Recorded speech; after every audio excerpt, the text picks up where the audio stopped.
Les 5 raisons pour lesquelles certains chrétiens restent bloqués financièrement. Mes chers amis, Dieu est un Dieu de croissance, un Dieu de développement. Dans la Bible, nous voyons que Dieu confie des ressources à l'homme et attend de lui qu'il les gère avec sagesse. Cependant, certains chrétiens aiment Dieu, certains chrétiens prient, travaillent, mais ont l'impression de ne pas avancer financièrement. Cette situation peut avoir plusieurs explications, spirituelles, personnelles ou encore liées à la manière de gérer les ressources. La question n'est pas seulement pourquoi Dieu ne me bénit-il pas, mais aussi est-ce que je mets en pratique les principes que Dieu enseigne concernant les finances. C'est pour cela que nous allons voir ensemble les 5 raisons pour lesquelles certains chrétiens restent bloqués financièrement. Mais juste avant, prions le Seigneur.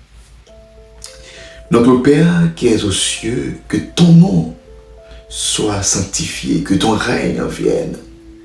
Nous allons parler en ton nom. Sois avec nous au nom de Jésus. Amen. 5 raisons pour lesquelles certains chrétiens restent bloqués financièrement. La première raison, certains restent bloqués par manque de connaissances. Osée 4:6 nous dit « Mon peuple est détruit parce qu'il lui manque la connaissance. » C'est que la bonne volonté ne suffit pas toujours.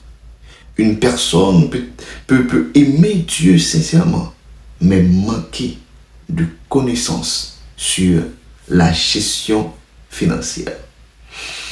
Cela peut se manifester par ne pas savoir établir un budget, ignorer comment gérer les dettes, ne pas chercher à développer ses compétences ou encore prendre des décisions financières sans conseil. La Bible encourage la recherche de la sagesse. Selon Proverbe 4:7, la sagesse est la chose principale. C'est le savoir-faire. Un chrétien doit apprendre, se former et chercher à comprendre les principes qui permettent une bonne administration. Deuxième raison, certains restent bloqués financièrement, c'est par un manque de discipline. Proverbe 13:18 nous dit « La pauvreté et la honte sont le partage de celui qui rejette la correction, mais celui qui a égard à la réprimande est honoré. » La progression demande de la constance. Beaucoup de personnes désirent les résultats, mais négligent les habitudes nécessaires. Par exemple, dépenser tout ce qu'elles gagnent. Problème. Acheter selon les envies plutôt selon les priorités. Manquer de patience. Ne pas épargner. Proverbe 21:20 nous dit « De précieux trésors et de l'huile sont dans la demeure du sage, mais l'homme insensé les engloutit. » C'est que la bénédiction doit être accompagnée d'une bonne gestion. D'accord? Important. C'est que si toutefois que vous voulez progresser financièrement, c'est que vous devez quand même capable de faire un budget. Ok? Ou pas dépenser selon envie. Ah, m'envie ça, bon, m'acheter, m'envie ça, me prendre. Non. Sinon, on va prêter bloqué financièrement. Troisième raison, c'est qu'ils restent bloqués, c'est parce qu'ils n'exploitent pas leur talent. Selon Matthieu 25, 14 à 30, on raconte la parabole des talents. Dans cette parabole, les serviteurs reçoivent des capacités différentes.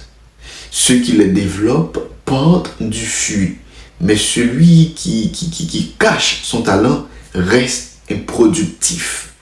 C'est que Dieu a placé en nous des dons, des capacités, une créativité, des compétences. Mais malheureusement, certains restent bloqués, c'est parce qu'ils ont peur d'échouer. Tandis que pour réussir dans la vie, il faut que ton désir de réussite doit être plus grand que ta peur de l'échec. Malheureusement, beaucoup ont peur d'échouer. Beaucoup restent bloqués parce qu'ils attendent seulement une intervention miraculeuse. Ils ne développent pas ce qu'ils ont reçu. Ce que Dieu met dans nos mains doit être cultivé. De Timothée 1 verset 7 nous dit, car ce n'est pas un esprit de timidité que Dieu nous a donné, mais un esprit de force, d'amour et de sagesse. La peur peut empêcher une personne d'avancer, peur de commencer un projet, peur d'investir dans une formation, ou encore peur de prendre des initiatives, peur de l'échec. Mais dans la parabole des talents, le serviteur qui a caché son talent a agi par peur. La foi nous pousse à avancer avec sagesse, pas à rester paralysé. D'accord? Quatrième raison, certains restent bloqués, c'est par une mauvaise vision de l'argent. 1 Timothée 6, 10, si je ne m'abuse pas, car l'amour de l'argent est une racine de tous les maux. La Bible ne dit pas que l'argent est mauvais, mais la Bible avertit contre une mauvaise relation avec l'argent. Deux extrêmes peuvent bloquer.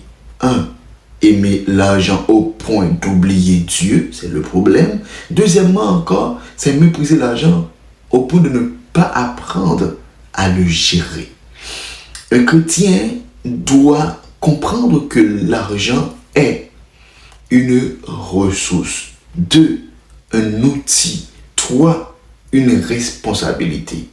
Nous ne devons pas être dominés par l'argent, mais apprendre à le diriger selon les principes de Dieu. Cinquième raison, certains restent bloqués financièrement, c'est parce qu'ils manquent de persévérance. Galates 6, 9 nous dit, ne nous lassons pas de faire le bien, car nous moissonnerons au temps convenable si nous ne relâchons pas la persévérance. La progression prend souvent du temps. Certains abandonnent trop vite après un échec, après une difficulté, parce que les résultats tardent, mes frères et sœurs. La Bible montre que la croissance est un processus. Proverbe 24, 16 nous dit, car cette fois le juste tombe et il se relève. C'est qu'il faut continuer à apprendre, à travailler et à avancer. D'accord? Certains chrétiens restent bloqués financièrement, non pas parce que Dieu les a oubliés, mais parfois parce qu'il y a des domaines où Dieu veut apporter croissance, sagesse et transformation. Mes frères et sœurs, la progression financière demande la dépendance envers Dieu, demande la connaissance, demande la discipline, demande le développement des talents, demande le courage, la persévérance et payer sa dîme. Pour réussir la vie, il faut payer sa dîme, il faut avoir la persévérance, il faut avoir une bonne discipline et pour me quitter nous, pour réussir, il y a 3 P. Passion, persévérance, ok, patience. C'est que il faut avoir de la passion, il faut avoir de la patience et il faut avoir de la persévérance. Parce que le succès ou encore le résultat, c'est un processus, c'est un process. Il y a des étapes. D'accord? C'est que mes frères et sœurs, Dieu n'a aucun problème avec l'argent. Au contraire, il est le maître même de l'argent. L'or et l'argent, c'est un bon Dieu qui est. Et nous, en tant que son serviteur, sa servante, mais nous devons appliquer et nous devons avoir la discipline pour pouvoir jouir de ces bénédictions. Mes frères et sœurs, mes chers amis, Dieu donne les semences, mais il attend de nous que nous cultivions le terrain. Ne laisse pas ce message rester comme une simple réflexion. Mets un principe au moins en pratique dès aujourd'hui. Apprends, organise-toi, développe tes talents et avance avec Dieu. La transformation commence par une décision. Si tu crois que Dieu veut te faire grandir, écris en commentaire. Je passe à l'action. Oui, en commentaire, écris je passe à l'action. Et aide-moi à partager ce message. Que Dieu te bénisse abondamment. C'était votre serviteur, votre ami Guy Caleb. Ciao, à bientôt.